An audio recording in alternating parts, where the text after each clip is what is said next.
हिंदवी स्वराज्याचे सरसंस्थापक छत्रपती शिवाजी महाराज ज्यांनी सामान्य माणसाला न्याय दिला आणि सामाजिक न्याय आणि विकास या संकल्पनेवर नव्या महाराष्ट्राला नव्या भारताला घडवण्याचा ज्यांनी प्रयत्न केला ते श्रीमंत छत्रपती राजश्री शाहू महाराज, भारतीय संविधानाचे निर्माते डॉक्टर बाबासाहेब आंबेडकर या सर्वांना मी या ठिकाणी मानवंदना अर्पित करतो। आज छत्रपती शाहू महाराज संशोधन प्रशिक्षण व मानव विकास संस्थेच्या उद्घाटन प्रसंगी मंचावर उपस्थित कार्यक्रमाचे अध्यक्ष सन्माननीय छत्रपती संभाजीराजे, मंत्रिमंडळातील माझे सहकारी चंद्रकांतदादा पाटील, राजकुमारजी बडोले, गिरीशजी बापट, दिलीपजी कांबळे, विजय बापू शिवतरे, खासदार अनिलराव शिरोळे, महापौर मुक्ताताई टिळक, आमदार विजयराव काळे, भीमराव अण्णा तापकीर, जगदीश मोहित, या सारथी संस्थेचे प्रमुख याचे अध्यक्ष सन्माननीय सदानंद मोरे सर, या ठिकाणी उपस्थित संस्थेचे सर्व पदाधिकारी आणि उपस्थित सर्व भगिनी आणि बंधूंनो, आज ज्यावेळी आपण छत्रपती शाहू महाराजांची जयंती साजरी करतो त्याच दिवशी सारथीचं या ठिकाणी उद्घाटन होत आहे, ही आपल्या सगळ्यांकरता अत्यंत आनंदाची गोष्ट आहे, ज्याचा उल्लेख सर्वांनी या ठिकाणी केला। ज्या मराठा समाजाने या महाराष्ट्राच्या निर्मितीमध्ये मोठं योगदान दिलं, विशेषतः ज्या काळामध्ये मोठ्या प्रमाणात परकीय आक्रमण होत होतं, त्यावेळी त्या आक्रमणाचा सामना करत परकीय आक्रमकांच्या विरुद्ध एक मोठा लढा उभारत छत्रपती शिवाजी महाराजांच्या माध्यमातून देवदेश आणि धर्माला त्या ठिकाणी सुरक्षित ठेवण्याचं काम हे मराठा समाजाने केलं। आणि मराठा समाज आणि इतर बहुजन समाज या समाजानं ज्या प्रकारे या महाराष्ट्रामध्ये छत्रपतींच्या नेतृत्वामध्ये स्वराज्याची सुराज्याची स्थापना केली, भारतातलं एक स्वातंत्र्य उपभोगणार अशा प्रकारचं राज्य, अशा प्रकारचा समाज जो समतेवर आधारित आहे, अशा प्रकारचा समाज आणि अशा प्रकारचं राज्य हे त्या काळामध्ये छत्रपती शिवाजी महाराजांनी तयार केलं। आणि कालांतराने हा मोठा असलेला बहुजन असलेला समाज जो मुख्यत्वे करून शेतकरी होता, शेतीच्या कार्यामध्ये गुंतलेला होता, या समाजामध्ये सामाजिक आर्थिक मागासलेपण हे तयार झालं। परिस्थितीने समाजातल्या अनेक लोकांवर गरिबीत देखील राहण्याची वेळ आली। समाजाचा एक मुठभर हिस्सा हा मोठा झाला, तो प्रगत झाला, तो संपन्न झाला, पण समाजाचा बृहत हिस्सा मात्र हा त्या ठिकाणी रोजच्या संघर्षामध्ये लीन झालेला आपल्याला पाहायला मिळाला। आणि खरं म्हणजे ज्याचा उल्लेख संभाजीराजेंनी केला किंवा दादांनी केला, त्या काळामध्ये छत्रपती राजश्री शाहू महाराजांनी खऱ्या अर्थानं समाजाची पीडा काय ती समजून घेतली। आणि जोपर्यंत शिक्षण आणि रोजगार समाजात रुजत नाही, जोपर्यंत नवतंत्रज्ञानाचा स्वीकार समाज करत नाही, तोपर्यंत समाजाचं उत्थान होऊ शकत नाही। या भूमिकेतनं एक अत्यंत मोठी चळवळ उभी केली। परंतु स्वातंत्र्योत्तर काळामध्ये पुन्हा एकदा त्याच प्रकारचं मागासलेपण हे आपल्याला समाजामध्ये पाहायला मिळालं. आणि म्हणून एक विरोधाभास आपल्याला पाहायला मिळाला की एकीकडे राज्यकर्ते असलेला समाज, पण दुसरीकडे गरिबीत राहणारा समाज, शेतीच्या क्षेत्रामध्ये असलेल्या अडचणींमुळे पीडित असलेला समाज, आणि त्यातनं एक नैराश्य देखील समाजाच्या तरुणाईमध्ये तयार होताना आपल्याला पाहायला मिळालं. आणि त्याचीच परिणती समाजाच्या संघटनेच्या माध्यमातून समाजाचं विश्व रूपदर्शन हे वेगवेगळ्या मोर्चांच्या माध्यमातून आपल्याला पाहायला मिळालं. खरं म्हणजे जगाच्या इतिहासामध्ये इतक्या मोठ्या प्रमाणात लोक सामील झाल्यानंतर मूक मोर्चे शांततेत एवढे लोक जमतायत, मोर्चा काढतायत, आणि केवळ मोर्चा काढत नाहीत तर मोर्चा संपल्यानंतर त्या संपूर्ण भागाची सफाई करून प्रत्येक जण परत जातोय. अशा प्रकारचं चित्र हे जगाच्या इतिहासात कुठेच पाहायला मिळालं नाही. ते मराठा समाजाने दाखवलं. म्हणून हा जरी मूक मोर्चा होता तरी या मूक मोर्चांचा आवाज हा हजारो पटीनं मोठा होता. आणि म्हणून सरकारच्या कानावर देखील तो आवाज पोहोचला. आणि सरकारने देखील हा निर्णय केला की ज्यावेळेस एवढा समाज आक्रोशून रस्त्यावर येतोय त्यावेळी जर आपण समाजाची भावना समजून घेतली नाही तर छत्रपतींचे सेवक म्हणून घेण्याची आणि राज्यकारभार चालवण्याची खऱ्या अर्थानं आपल्याला कुठलेही अधिकार नाही. आणि म्हणून आम्ही देखील हा निर्णय घेतला की ज्या काही या मोर्चांच्या माध्यमातून मागण्या आहेत त्या मागण्यांना सकारात्मकतेनं आपल्याला कसं पुढे जाता येईल. आणि मग प्रश्न अनेक होते. शिक्षणाचे प्रश्न होते, आरक्षणाचा तर सगळ्यात महत्वाचा प्रश्न होताच, पण त्या प्रश्नाच्या संदर्भात न्यायालयाचे निर्णय होते. आणि हे लक्षात आलं की विशेषतः न्यायालयामध्ये जोपर्यंत मागासवर्गीय आयोग गठीत करून त्या आयोगाची शिफारस जात नाही तोपर्यंत न्यायालयाचा निर्णय अनुकूल येऊ शकत नाही. तात्काळ आपण मागासवर्गीय आयोगाची नेमणूक केली, त्याची कामाची सुरुवात देखील झाली. दुर्दैवाने काम एका टप्प्यापर्यंत पोहोचलं असताना त्याचे जे प्रमुख होते त्यांचा दुर्दैवी मृत्यू झाला. पुन्हा आपण नव्याने जस्टिस गायकवाड यांची त्या ठिकाणी नेमणूक केली आणि आता त्यांच्या नेतृत्वामध्ये अंतिम टप्प्यामध्ये हे संपूर्ण संशोधन त्या ठिकाणी चाललंय. आणि त्या माध्यमातून मागासवर्गीय आयोगाची शिफारस ही न्यायालयाने आपल्याला मागितलेली आहे.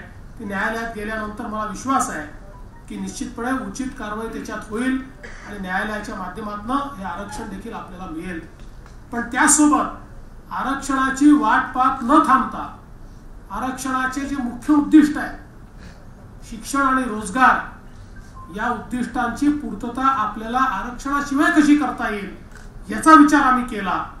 आणि त्यातनं आमच्या लक्षात आलं की आज आरक्षणाच्या माध्यमातून ज्या काही शिक्षणाच्या क्षेत्रामध्ये आमच्या विद्यार्थ्यांना जागा मिळणार आहेत त्या जागाच मुळात कमी आहेत. मी नेहमी उदाहरण सांगतो की आमच्या मुलांना इंजिनियर करायचं असेल तर सरकारी कॉलेज जिथे आरक्षण लागू आहे तिथे एकूण इंजिनिअरिंगच्या जागा 5000 आणि खासगी कॉलेज जिथे आरक्षण लागू नाही आहे त्या ठिकाणी 1.5 लाख इंजिनिअरिंगच्या जागा. त्यामुळे 4000-5000 जागांमध्ये आरक्षण मिळाल्यानंतर देखील 500-700 मुलांना केवळ इंजिनियर होता येईल. पण त्याच वेळी या मुलांना जर या खासगी कॉलेजेसमध्ये आज इंजिनियर होण्याकरता त्यांच्या आई वडिलांजवळ पैसे नाही, ती फी ते भरू शकत नाहीत आणि म्हणून त्यांना शिकता येत नाही, तो प्रश्न जर आपण सोडवला आणि सरकारने जर त्यांच्या फी मध्ये आपला वाटा जर उचलला तर निश्चितपणे या खासगी महाविद्यालयांमध्ये देखील आमची मुलं शिकू शकतील. आणि म्हणून आपण पहिला निर्णय घेतला आणि छत्रपती शाहू महाराज शिष्यवृत्ती योजनेच्या माध्यमातून 605 कोर्सेसमध्ये मराठा समाज आणि तत्सम ज्या सगळे समाज आहेत या समाजांना त्या ठिकाणी त्यांची फीचे 50% फी ही राज्य सरकारच्या वतीनं भरली जाईल अशा प्रकारचा निर्णय घेतला.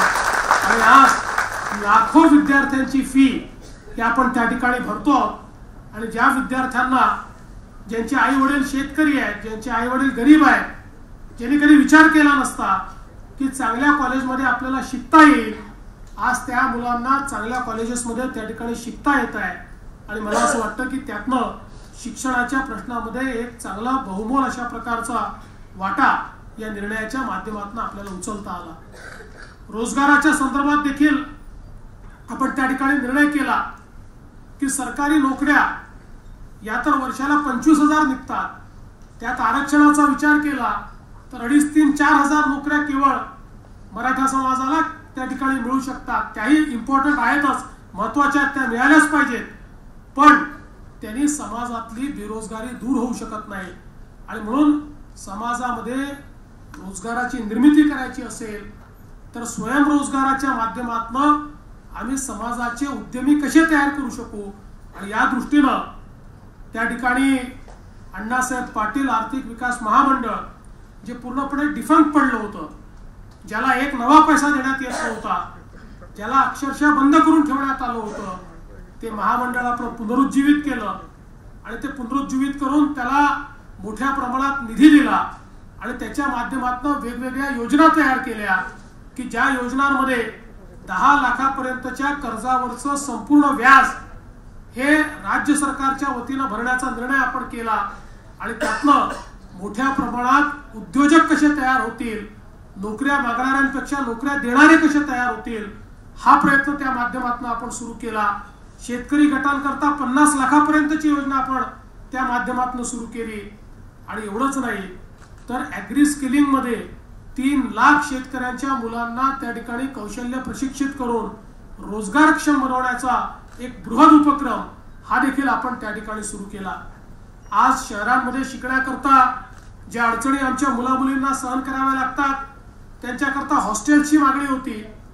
आज दादांनी सांगितलं की त्या हॉस्टेलची सुरुवात देखील आपण केलेली आहे आणि सर्व जिल्ह्यांमध्ये अशा प्रकारचे हॉस्टेल्स, विशेषतः ज्या 10 जिल्ह्यांमध्ये सर्वाधिक मागणी आहे तिथे ते हॉस्टेल्स येत्या कालावधीमध्ये तयार करून त्यातनं मुलांच्या शिक्षणाची संपूर्ण सोय आपण त्या ठिकाणी करणार आहोत।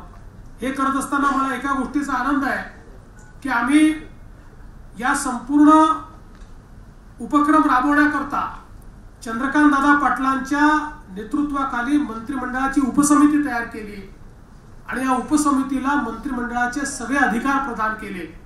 मराठा समाजाकरता कुठलाही निर्णय घ्यायचा असेल, निर्णयात बदल करायचा असेल, निधी द्यायचा असेल, मंत्रिमंडळात येण्याची आवश्यकता नाही।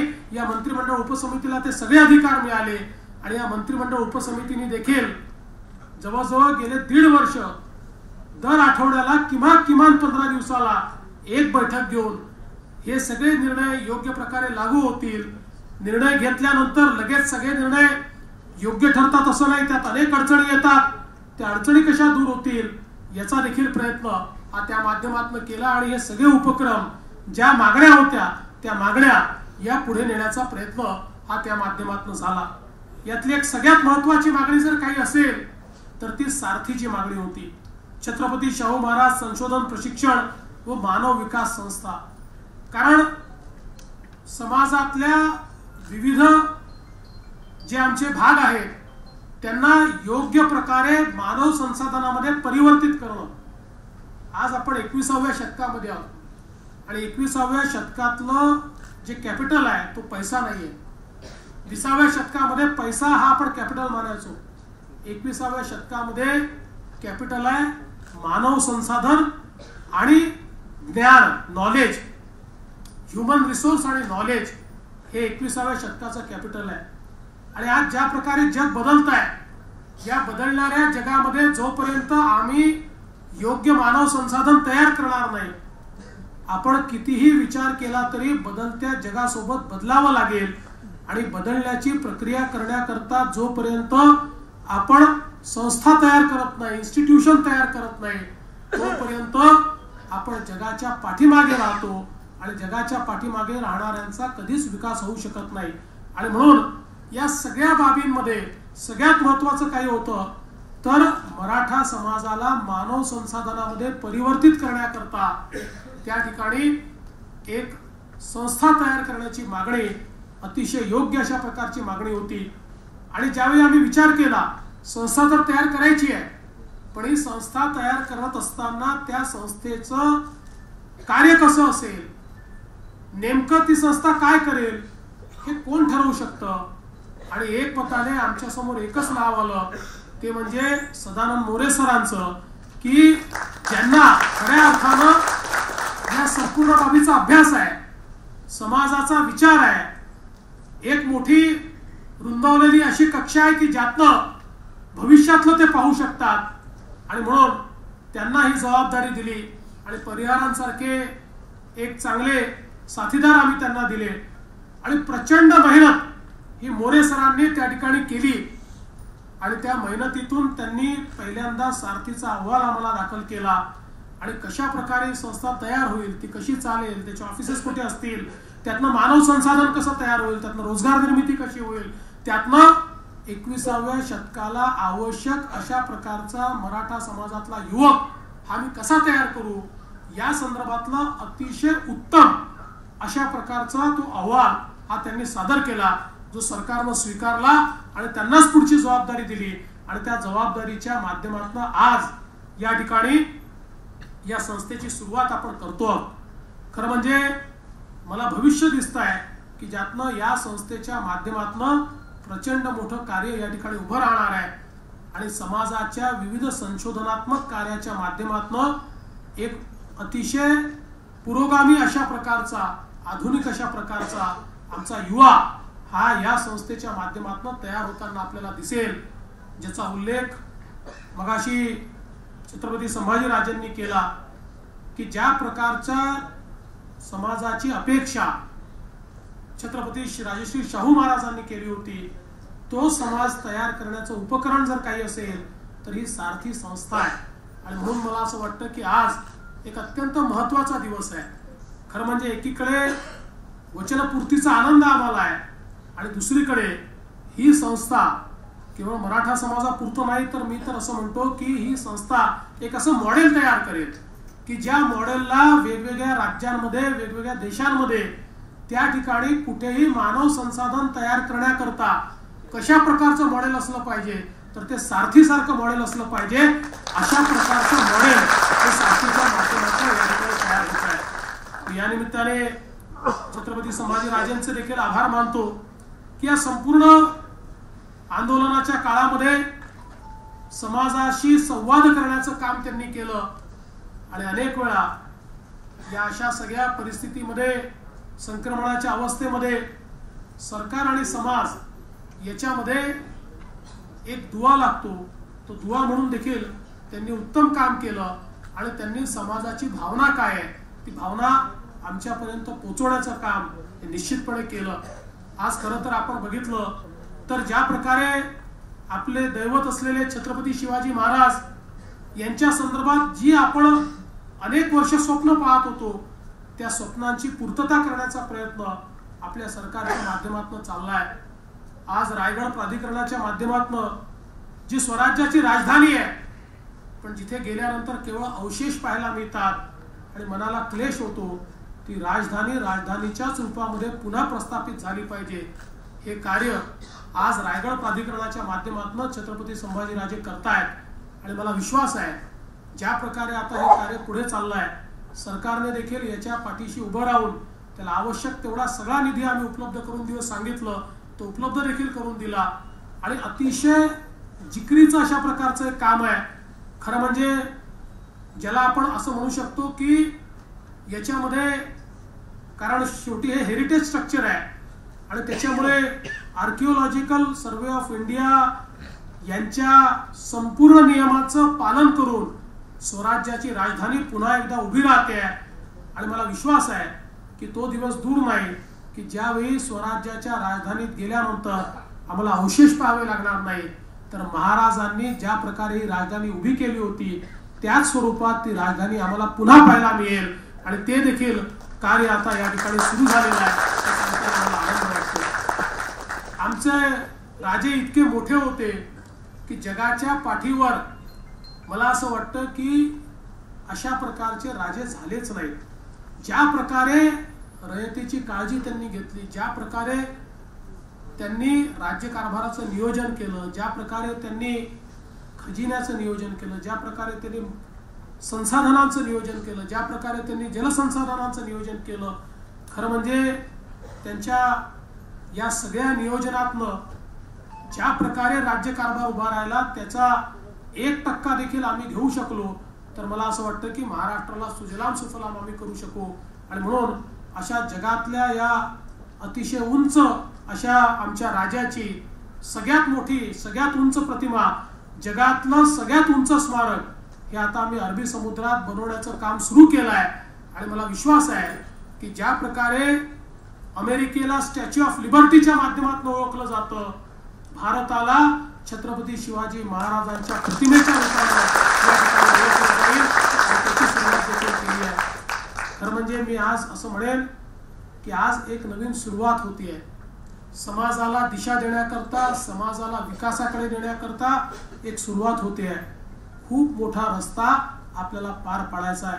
पण शासनाच्या वतीनं एवढंच आश्वस्त करू इच्छितो की आमची भावना शुद्ध आहे, आमचं मत अगदी स्पष्ट आहे. जोपर्यंत या महाराष्ट्रातला हा मराठा समाज, बहुजन समाज हा जो मोठा समाज आहे, हा समाज विकासाकडे जात नाही तोपर्यंत महाराष्ट्र विकसित होऊ शकत नाही.